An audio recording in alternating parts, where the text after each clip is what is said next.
18 चाणक्य चेताने का अंग, जीवात्मा को मोहमाया से जगाने और सचेत करने वाले विचार। ऋग्वेद, यजुर्वेद, सामवेद और अथर्ववेद ये चारों ही वेद कहे जाते हैं, परंतु जिन्होंने मोक्ष और मुक्ति के वास्तविक मार्ग का विचार किया, अनुभव किया, उन्होंने पशुओं के माध्यम से भी इन वेदों का उच्चारण करवा कर दिखा दिया, जैसे संत ज्ञानेश्वर ने भैंसे से वेद कहलवाए।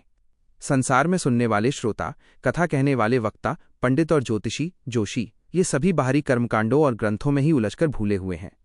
ये सब लोग संसार रूपी वृक्ष की डालियों, पत्तों, फूलों और फलों, बाहरी देवी देवताओं और पूजा पाठ की सेवा में लगे हैं, परंतु इस वृक्ष की मूल जड़ और मुख्य बीज आदि परमात्मा की गुप्त जानकारी गम किसी को भी नहीं है।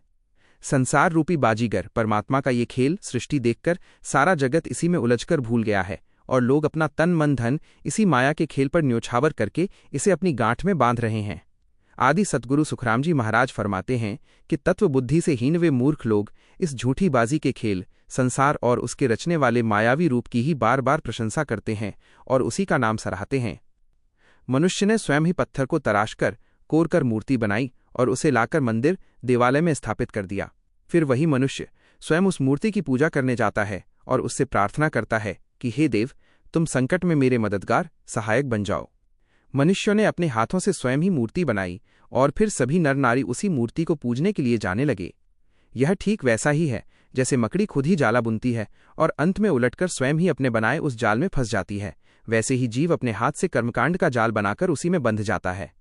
इस प्रकार सारा संसार भ्रम में भटक रहा है कि इन देवी देवताओं ने ही सब कुछ उत्पन्न किया है।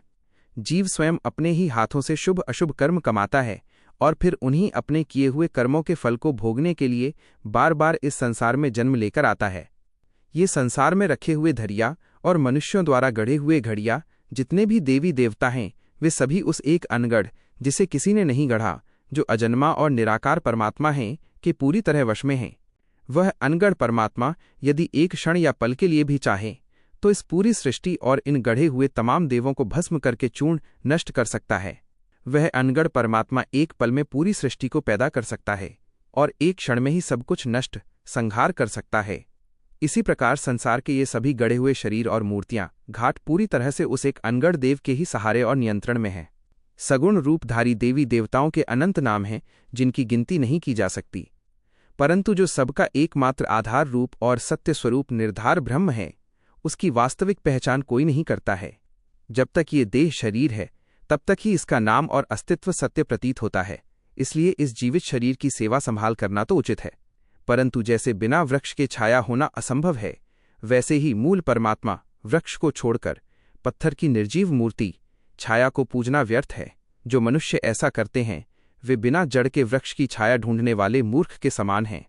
जैसे सोने के गहने को तोड़कर और गलाकर उसका आकार मिटा दिया जाए तो फिर उसे कोई गहने के नाम से नहीं पुकारता, वो केवल मूल धातु रह जाता है। आदि सतगुरु सुखराम जी महाराज फरमाते हैं कि ठीक उसी प्रकार इस देह के नष्ट हो जाने पर शरीर के साथ जुड़े संसार के सभी नाम और पहचान इसी तरह मिट जाते हैं, जैसे गाय का बछड़ा मर जाने पर लोग उसका पुतला मोहरियो बना देते हैं और वह गाय सत्य ज्ञान व समझ न होने के कारण उस निर्जीव पुतले को ही अपना जीवित बछड़ा समझकर चाटती रहती है। ठीक उसी प्रकार जिन मनुष्यों में आत्मज्ञान और विवेक नहीं है, वे परमात्मा के जीवित स्वरूप को न जानकर मरे हुए देवों की मूर्तियों और प्रतीकों में ही उसी अज्ञानी गाय की तरह उलझे रहते हैं। जैसे छोटे बच्चे आपस में मिलकर खेल खेलते हैं और उसी खेल खेल में पूरा संसार बसा लेते हैं, जैसे नकली घर बनाना, शादी करना, खेती करना आदि। वे इस खेल में इतने मग्न हो जाते हैं कि अपना खाना पीना तक भूल जाते हैं, परंतु क्या उस झूठे खेल को खेलकर वे सचमुच निहाल, धनवान या सुखी हो जाते हैं? न तो उनकी खेती से अन्न पैदा होता है और न ही मिट्टी के घर रहने के काम आते हैं। आदि सतगुरु सुखराम जी महाराज फरमाते हैं कि ठीक उसी प्रकार तत्वज्ञान से हीन बड़े बड़े मनुष्य भी इस संसार में बच्चों के खेल की तरह ही बाहरी कर्मकांड और दिखावे की भक्ति करते रहते हैं, जिससे आत्मकल्याण रूपी कोई वास्तविक फल प्राप्त नहीं होता। आदि सतगुरु सुखराम जी महाराज फरमाते हैं कि जैसे कोई पुरुष लकड़ी की पुतली, स्त्री का पुतला बनाकर उसे अपने साथ लेकर सो जाए, तो क्या वो निर्जीव पुतली उसे एक वास्तविक स्त्री का सुख दे सकती है? कदापि नहीं। ठीक इसी प्रकार ये सगुण मूर्तियां और बाहरी प्रतीक जीव को परम मोक्ष देने का काम कभी नहीं कर सकते। इस बात में रत्ती भर भी फर्क नहीं है। इस परम रहस्यमयी सूक्ष्म वेद के वास्तविक भेद, गुप्त मर्म को जाने बिना, हे पंडित, जीव की परम गति, कल्याण, कभी नहीं हो सकती। संसार के सभी सामान्य नर नारी जिस बाहरी ज्ञान और चाल ढाल को ही सर्वस्व मान बैठे हैं, वो केवल सांसारिक व्यवहार का ज्ञान है। उससे वास्तविक आत्मकल्याण और सद्गति संभव नहीं है। संसार के सभी जीव आपस में हिल मिलकर इसी दृश्यमान जगत और पंडितों के बताए कर्मकांडीय ज्ञान के ही सम्मुख लौलीन रहते हैं। उन्हें इस पारंपरिक ज्ञान के अलावा और कोई न्यारी परम आत्मतत्व की राह सूझती ही नहीं। आदि सतगुरु सुखराम जी महाराज फरमाते हैं कि उस अगम देश, परम पद या मोक्ष रूपी परदेश की गुप्त बात को तो कोई आत्मज्ञानी परदेसी, संसार से विरक्त महापुरुष ही समझ और समझा सकता है। संसारी बुद्धि उसे नहीं जान सकती। आदि सतगुरु सुखराम जी महाराज फरमाते हैं कि जिस पंडित या संसारी गुरु को स्वयं उस अगम देश परम मोक्ष पद की कोई खबर ही नहीं है, वो उस देश के असीम सुख और अविनाशी संपत्ति के बारे में किसी को क्या बताएगा। वो उसकी महिमा का वर्णन कर ही नहीं सकता। परंतु अत्यंत खेद की बात है कि सारा संसार ऐसे ही अज्ञानी पंडितों और गुरुओं के चक्कर में पड़कर उलझा हुआ है। ये ठीक वैसा ही है जैसे कोई पारखी हीरा खरीदने के लिए माला मनकों की सामान्य दुकान पर जाकर उलझ जाए, जहां हीरा मिलने की कोई संभावना ही नहीं होती। इसी प्रकार इन कर्मकांडीय पंडितों की संगति से मोक्ष की प्राप्ति कदापि संभव नहीं है।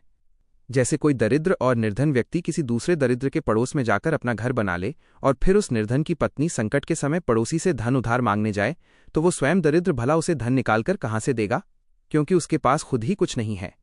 आदि सतगुरु सुखराम जी महाराज फरमाते हैं कि ठीक इसी प्रकार इस संसार के जीव मोक्ष की चाह लेकर उन कर्मकांडीय पंडितों और गुरुओं के पास जाते हैं जो स्वयं आत्मज्ञान से खाली हैं।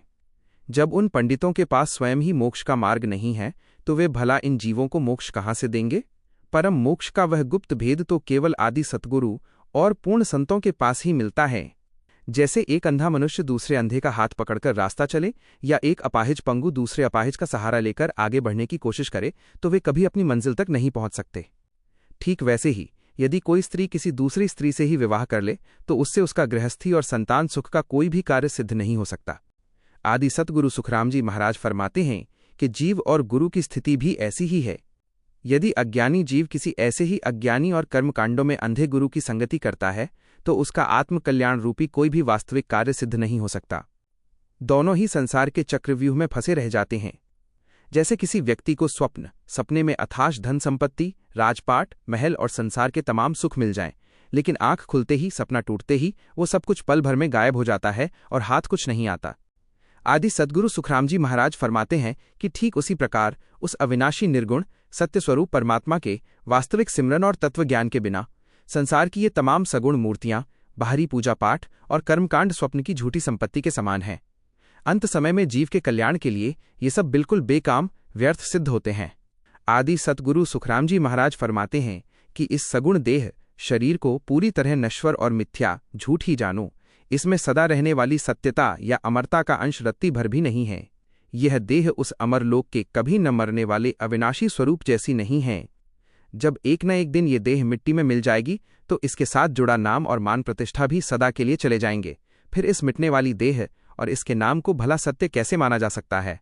इस परम रहस्यमयी सूक्ष्म वेद के गुप्त भेद को श्रवण करके भी ब्रह्मा, विष्णु, महादेव, शक्ति और इंद्र आदि बड़े बड़े देवता भी इसके वास्तविक मर्म को प्राप्त नहीं कर सके।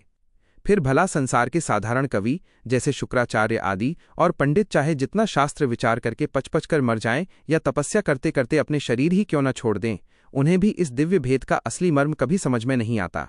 यह आत्मतत्व का गुप्त मार्ग इन सबकी पहुंच से सर्वथा परे है। संसार के सभी लोग इस अद्भुत वृक्ष सृष्टि की फैली हुई बड़ी बड़ी डालियों, पत्तों, तने, सुंदर फूलों और मीठे फलों की महिमा का ही बखान, वर्णन करते रहते हैं। अर्थात वे दृश्यमान जगत के सगुण देवी देवताओं और बाहरी ऐश्वर्य को ही सब कुछ मान बैठते हैं।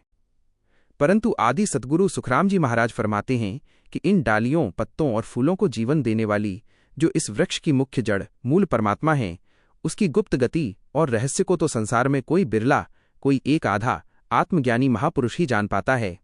जड़ को सींचे बिना पेड़ का अस्तित्व संभव नहीं, वैसे ही मूल तत्व को जाने बिना मोक्ष संभव नहीं। आदि सतगुरु सुखराम जी महाराज फरमाते हैं कि ये सारा संसार चारों वेदों ऋग्वेद, यजुर्वेद, सामवेद, अथर्ववेद के बताए कर्मकांड, विधि विधान और सगुण निर्गुण के बाहरी ज्ञान के चक्रव्यूह में ही उलझकर भ्रमित हो रहा है। इस परम मोक्षदायी सूक्ष्म वेद अनुभव वाणी आत्मज्ञान की वास्तविक सूझ और पहुंच तो बड़े बड़े विद्वान पंडितों को भी नहीं है, वे इसके असली मर्म से सर्वथा अनजान हैं। चाहे कोई राजा हो, अत्यंत गरीब रंक हो या बड़ा सुल्तान हो, ये सभी वेदों के बाहरी कर्मकांड और शास्त्र वचनों के जाल में पूरी तरह से बंधे हुए हैं। इसी प्रकार मुस्लिम मत के बड़े बड़े काजी, मुल्ला, देश के बादशाह और ये सारा आलम, संसार व पूरी दुनिया अपने अपने धार्मिक ग्रंथों के बाहरी नियमों और बंधनों में जकड़ी हुई है। आदि सद्गुरु सुखरामजी महाराज फरमाते हैं कि तत्वज्ञान सूक्ष्म वेद के बिना संसार का हर छोटा बड़ा मनुष्य और सभी मत पंथ के लोग केवल बाहरी नियमों में उलझकर रह गए हैं। वास्तविक आत्मकल्याण के मार्ग से सब अनभिज्ञ हैं। तीनों लोकों, आकाश, पाताल, मृत्युलोक और 14 भुवनों में जहाँ कहीं भी देखा जाए, सब जगह इन्हीं वेदों और शास्त्रों के बाहरी ज्ञान का बखान, गुणगान हो रहा है। यहाँ तक कि ये पवन, हवा, पानी और धरती जैसी प्रकृति की महान शक्तियाँ भी वेदों की मर्यादा और काल के नियमों प्रमाणों से बंधी हुई हैं। आदि सद्गुरु सुखरामजी महाराज फरमाते हैं कि जब तक जीव इन 3 लोक और 14 भुवनों के भीतर वेदों के बताए कर्मकांडों में उलझा रहेगा, तब तक वह प्रकृति के इन बंधनों से मुक्त नहीं हो सकता। परम मोक्ष का मार्ग इन सब सीमाओं से सर्वथा परे है। आदि सद्गुरु सुखरामजी महाराज पंडितों से कहते हैं कि हे पंडितों, तुमने वेदों को पढ़कर और उनके अर्थों को समझकर तीनों लोकों को भली भांति देख लिया है। हे पंडितों, अब तुम मुझे यह बताओ कि सूक्ष्म वेद क्या है। इस सूक्ष्म वेद के भेद को जाने बिना जो दूसरी सभी वाणियां मुख से बोली जाती हैं, वे सब भूसा, अन्न निकला हुआ कुटार कूटने के समान व्यर्थ हैं। जैसे भूसा कूटने से अनाज नहीं निकलता और सूखे कुएं को सींचने से पानी नहीं मिलता, वैसे ही सूक्ष्म वेद के बिना मोक्ष नहीं मिलता। बिना दूल्हे की बारात के समान, बिना आंख, अंकुर फूटने वाले हिस्से के बीज को खेत में बोने के समान और बिना गर्भाशय की स्त्री से विवाह करके उसे घर लाने के समान ही सूक्ष्म वेद के बिना दूसरे सभी वेद हैं, क्योंकि ऐसी स्त्री से विवाह करने पर पुरुष को कभी संतान सुख प्राप्त नहीं हो सकता। बंदूक में गोली डाले बिना केवल बारूद भरकर चलाने से बहुत शोर तो होता है, लेकिन उससे शिकार नहीं मरता। आदि सद्गुरु सुखरामजी महाराज फरमाते हैं कि ठीक इसी प्रकार सूक्ष्म वेद के भेद को जाने बिना ये पंडित लोग केवल बाहरी बकवास और कथा वार्ता करके अपना और दूसरों का मनुष्य जन्म व्यर्थ गंवा देते हैं, क्योंकि इस कोरे ज्ञान और वाद विवाद से किसी को भी मोक्ष की प्राप्ति नहीं होती। यदि कोई मुझे इस सूक्ष्म वेद के नाम का वास्तविक भेद आकर सुना दे, तो वह बिना दीपक और बिना तेल के ही ज्योति के ऊपर ज्योति जागृत कर देगा, अर्थात अंतःकरण में बिना किसी बाहरी साधन के ही परम प्रकाश फैला देगा। नदियां पानी से पूरी भरकर बह रही हैं और उनका वेग जोर बहुत भारी है। वे सभी नदियां आगे जाकर आपस में हिल मिलकर एक हो जाती हैं। तुम विचार करके बताओ कि वो कौन सा घाट या स्थान है जहां ये सब एक हो जाती हैं, जहां 5 इंद्रियां पहुंचकर परीक्षा नहीं कर सकती और जहां मुख के वचन या वाक्य भी नहीं जा सकते। आदि सद्गुरु सुखरामजी महाराज फरमाते हैं कि उस परम जागृत स्थान को साक्षात देखकर कोई मुझे उसके बारे में सुनाए। वो स्थान ऐसा बताया गया है जो पूरी तरह निर्भय, भय से रहित है, जहां काल या माया का कोई डर नहीं है। वहां की महिमा केवल कहने सुनने से कोई सच नहीं मानेगा। उस परम पद को तो खुद अपनी आंखों से अनुभव करके देखने पर ही वास्तविक सुख प्राप्त होता है। संसार के साधारण लोग, बाहरी भेष धारण करने वाले, साधु, बैरागी और पंडित, इनमें से किसी को भी उस परम पद का पार नहीं मिला। ये सब लोग उस अजन्मे और अविनाशी अनगढ़ परमात्मा को छोड़कर देह धारण करके आए हुए नश्वर अवतारों को ही भजते रहते हैं। रामचंद्र और कृष्ण आदि भगवान के जो अवतार देह धारण करके इस संसार में आते हैं, वे भी उस अगम पहुंच से परे सत्स्वरूप ब्रह्म का ही भेद बताते हैं, जिस अगम ब्रह्म का गुणगान ब्रह्मा, विष्णु, महेश और शेषनाग सदा नित्य प्रति करते रहते हैं। वो परमात्मा बिना देह का है, उसका कोई भौतिक आकार नहीं है और वो अलख, दिखाई न देने वाला है। वही सबका खाविंद यानी मालिक है। जब वो तुम्हारे शरीर के भीतर ही मौजूद है, तो उसे भूलकर या छोड़कर तुम बाहर दूसरी तरफ किस लिए भटकते हो। तुम इस चलते फिरते मंदिर यानी संत महापुरुषों की पूजा करो और उनसे सच्चे प्रेम की प्रीत लगाओ। सूने घर अर्थात जहां जीवित सदेही संत नहीं है, ऐसे मंदिरों, छतरियों और चबूतरों जैसे उजाड़ स्थानों पर जाकर ये पाहुना यानी जीव क्या सुख पाएगा। वहां इसे कुछ हासिल नहीं होने वाला। धनी यानी समर्थ संत महापुरुष तो परदेश परम मोक्ष को चले गए। अब उनके पीछे जो स्त्री पुरुष उनके रहने के स्थान को झाड़ पहुंचकर साफ करते हैं और केवल उनकी गाथा गाते हैं, उन्हें मोक्ष नहीं मिल सकता। ये ठीक वैसा ही है जैसे राजा के बिना राजपूत युद्ध में लड़कर मर जाए तो राजा के अभाव में उसे जागीर कौन देगा। इस पर विचार करो। खेत में पौधे पर दाने अनाज तो आए ही नहीं और किसान वहां जाकर बेकार में अनेक तरह से पक्षी उड़ाता है, तो ऐसे खाली खेत से उसे दाने कहां से मिलेंगे। ठीक इसी तरह समर्थ संत के बिना जीव को मोक्ष कहां से मिलेगा। जिस साधु में ज्ञान, ध्यान और विवेक नहीं है, उसे भोजन देकर उसकी सेवा करना ऐसा ही है जैसे किसी ऐसे सूखे बाग को पानी पिलाना जिसमें न पत्ते हैं, न फूल और न ही कोई फल। जैसे कोई दूध देने वाली अच्छी गाय या भैंस मर गई और उसके मरने पर उसकी हड्डी को संभाल कर रखने का यत्न किया जाए, तो वो हड्डी क्या कभी दूध का बर्तन गुंडी भर सकती है? वह कभी दूध नहीं दे सकती। आदि सद्गुरु सुखराम जी महाराज फरमाते हैं कि ठीक इसी प्रकार समर्थ संत महापुरुषों के मोक्ष चले जाने पर उनके पीछे उनके केश, नाखून, दांत, दाढ़ी, कपड़े या अस्थियों की पूजा करने से जीव को कभी मोक्ष नहीं मिल सकता। कोरी रेत और खली को घाणी में डालकर पेड़ने से तेल नहीं निकलता, अर्थात तीर्थ, व्रत और देव पूजा से मोक्ष नहीं मिलता। छाछ को कितना भी मथने से मक्खन नहीं निकलता, अर्थात वेदों को बार बार पढ़कर अर्थ खोजने से भी मुक्ति नहीं मिलती। बांझ स्त्री के समान जिस साधु के पास जीव को तारने की शक्ति, ओहदा नहीं है, उसकी सेवा करने से भवसागर तैरने का फल नहीं मिलता। आदि सद्गुरु सुखराम जी महाराज फरमाते हैं कि जहां वस्तु, सच्चा नाम और भेद रखी ही नहीं है, वहां उसे ढूंढने से वो वस्तु भला कैसे मिल सकती है? पास में धन तो है नहीं और झूठा दस्तावेज खत लिखवा लेता है, तथा जिस वृक्ष पर फल ही नहीं आए हैं उस पर चढ़कर फल पाने की इच्छा रखता है। बिना पानी के सूखे कुएं पर पानी निकालने के लिए मोट चमड़े का डोल जोड़ता है और कान से बहरे मनुष्य को दूर से आवाजें हाँक मारता है। ठीक इसी प्रकार गिरनार, आबू, सम्मेद शिखर, मुक्तागिरी, सोनागिरी, पावापुरी और शत्रुंजय जैसे स्थानों पर जाना, जहां अब साक्षात तीर्थंकर मौजूद नहीं हैं, और वहां जाकर उन्हें खोजना, इन सब व्यर्थ के कामों जैसा ही है। जैसे कोई बादशाह अपने सिंहासन, तख्त पर मौजूद न हो और उसकी अनुपस्थिति में कोई उस खाली तख्त की ही सेवा चाकरी करके चाहे कि उसे वहां से जागीर या पट्टा, अधिकार पत्र मिल जाए, तो यह असंभव है। आदि सद्गुरु सुखराम जी महाराज फरमाते हैं कि ठीक इसी प्रकार जो समर्थ संत यहाँ से मोक्ष पधार चुके हैं, उनके पीछे उनके खाली पाठ, गद्दी की सेवा करने से किसी को मोक्ष का पट्टा हासिल नहीं हो सकता। इसी तरह जितने भी सगुण साधन हैं, जैसे संतों के पगले, चरण चिन्ह, मूर्ति, तस्वीर, फोटो, पादुका, घड़ी, ढोलिया, पलंग, धूनी, खड़ाऊं, गुदड़ी, चोला, घरड़ी या आसन, इन बाहरी वस्तुओं और प्रतीकों की पूजा करने से जीव को कभी भी मोक्ष की प्राप्ति नहीं हो सकती। जीव ने अपनी ओर से अनेक प्रकार के धर्म, कर्म, दान, पुण्य, यज्ञ, योग, जप, तप और तीर्थ आदि सब कुछ किए। उसने नियम पूर्वक व्रत, उपवास और एकादशी आदि रखे और अपना चित्त पूरी तरह से परमार्थ के कार्यों में लगा दिया। जीव ने अत्यंत कठिन और घोर, करूर तपस्या की, शील और ब्रह्मचर्य के नियमों का पालन करते हुए जत, यति धर्म कमाया और परमार्थ के कार्यों के लिए स्वयं को पूरी तरह समर्पित कर दिया, मानो वह अपनी देह और अहंकार को परोपकार की वेदी पर बेच आया हो। आदि सद्गुरु सुखराम जी महाराज फरमाते हैं कि जीव के द्वारा किए गए ये सभी शुभ कर्म और साधन व्यर्थ नहीं जाएंगे, इन सबका उसे उत्तम फल अवश्य प्राप्त होगा। इन सभी शुभ कर्मों, धर्म, पुण्य, यज्ञ, तप और शील के प्रताप से जीव 3 लोक और 14 भुवनों में जहां तहां उत्तम गतियों और देव पदों को प्राप्त करके उनके सुख फल भोगेगा। परंतु आदि सद्गुरु सुखराम जी महाराज फरमाते हैं कि वे सारे पुण्य फल भोगने के बाद जीव को पुनः संसार चक्र में आना ही पड़ेगा। सत्यराम, कुदरती नाम के सिमरन और उसके गुप्त भेद के बिना जीव कभी भी परम मोक्ष, अमर लोक को प्राप्त नहीं कर सकता। आदि सतगुरु सुखराम जी महाराज फरमाते हैं कि तुम केवल उस अविनाशी कैवल्य ब्रह्म के नाम का विचार, सिमरन करो। इसके अलावा इस संसार में जितने भी देहधारी शरीर धारण करके आए हुए मत, पंथ या अवतार हैं, वे सब नाशवान होने के कारण अंततः मिथ्या झूठे हैं, क्योंकि जो भी देह के दायरे में आता है वो सब उसी त्रिगुणी माया का ही पसार विस्तार है। आदि सतगुरु सुखराम जी महाराज फरमाते हैं कि हे संतों और भाइयों, तुम सब ध्यानपूर्वक सुनो। मैंने भी यह मनुष्य देह धारण की है और मैं इस देह के माध्यम से तुम्हें विज्ञान, परम तत्व का अनुभवजन्य ज्ञान बताता हूँ।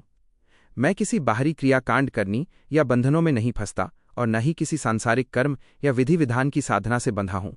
मैं तो सीधे उस अविनाशी निजपद परम मोक्ष में समाया हुआ हूँ। आदि सद्गुरु सुखराम जी महाराज फरमाते हैं कि स्वर्ग और नरक अर्थात पुण्य और पाप के फल दोनों के सुख दुख अंततः मिथ्या और नाशवान हैं।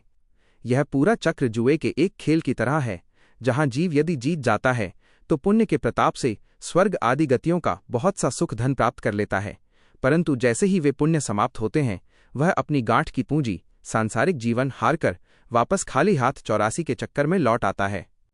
आदि सद्गुरु सुखराम जी महाराज फरमाते हैं कि संसार में पंडित लोग बैठकर जो वर्ण अवर्ण, जाति पाति और ऊंच नीच का विचार और भेद करते रहते हैं, वे सब व्यर्थ हैं। वास्तविकता तो ये है कि इस वर्ण व्यवस्था और कर्मकांड के चक्कर में पड़कर जगत के सभी मनुष्य यमराज की तात, मजबूत रस्सी या दावनी से बंधे हुए हैं। हे पंडितों, तुम स्वयं अपने विवेक से विचार करके देखो कि क्या तुम्हारी इन बातों से कोई यम के इस बंधन से मुक्त हो पाया है। यम के इस जाल से अलग न्यारा तो केवल वही कोई विरला संत या जीव होता है जिसे उस अविनाशी नाम का भेद मिल गया हो। आदि सतगुरु सुखराम जी महाराज फरमाते हैं कि संसार के लोग ब्रह्म, जिस अर्थ में जगत इसे समझता है, और वेद के कर्मकांडों के जाल में ही उलझकर रह गए हैं। 88,000 ऋषियों मुनियों ने भी इसी मार्ग को मुख्य मानकर सारे संसार को इसी में भुला दिया। अब स्थिति यह है कि द्वैत और अद्वैत या सगुण और निर्गुण जैसे दोनों पक्षों पंथों के बीच में सारा संसार आपस में बहस और संघर्ष करके जूझ रहा है, परंतु उस परम पद सत्य स्वरूप ब्रह्म का असली और गुप्त भेद किसी को भी प्राप्त नहीं हुआ। कोई वेदों की श्रुतियां सुनाता है, कोई मौन धारण करके साधना करता है, तो कोई संसार के अन्य हुनर, चमत्कार और कलाएं दिखाता है। ये सब ऐसा ही है जैसे एक ही कपड़े या दीवार, घर पर चित्र बनाया गया हो, जिसमें लड़ने वाली दोनों तरफ की फौजें, लश्कर अंततः एक ही स्थान पर टिकी होती हैं।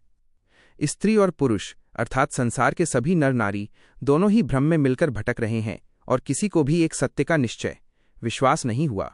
आदि सद्गुरु सुखराम जी महाराज फरमाते हैं कि ये स्थिति वैसी ही है जैसे किसी ने सुनार को बनाने के लिए तो एक ही शुद्ध सोना दिया, परंतु उस सुनार ने उसी सोने से जेवर, घुंघरू और अनेक आभूषण अलग अलग रूप में बना दिए, और लोग सोने के मूल रूप को भूलकर आभूषणों के भेदों में उलझ गए। जैसे कुम्हार ने एक ही मिट्टी से घड़ा, गागर और अनेक प्रकार के बर्तन बनाए और फिर उन बर्तनों के नाम और रूप अलग अलग रख दिए। आदि सद्गुरु सुखराम जी महाराज फरमाते हैं कि इसी प्रकार यह सारा संसार भी मुझे एक ही मूल तत्व से बना हुआ, परंतु अलग अलग नामों और रूपों के भ्रम में उलझा हुआ दिखाई दिया है।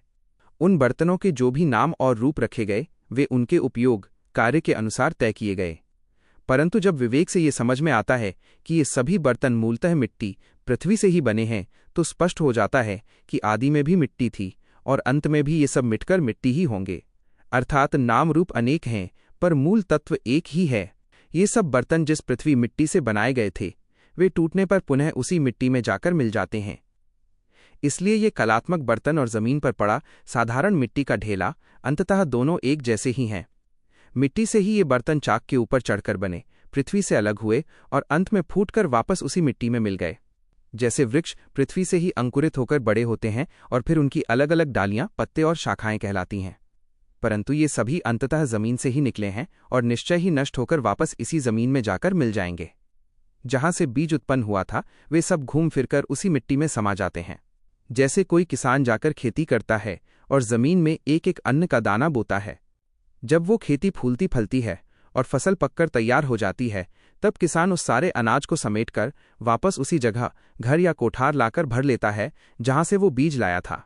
जैसे कोई साहूकार व्यापार लेन देन करता है और घर घर अपने रुपए पैसे बिखेर देता है, उधार दे देता है। आदि सतगुरु सुखराम जी महाराज फरमाते हैं कि बाद में वह उन रुपयों को ब्याज सहित वसूल करके वापस उसी जगह अपनी तिजोरी या घर में मूल और ब्याज समेत इकट्ठा करके रख लेता है।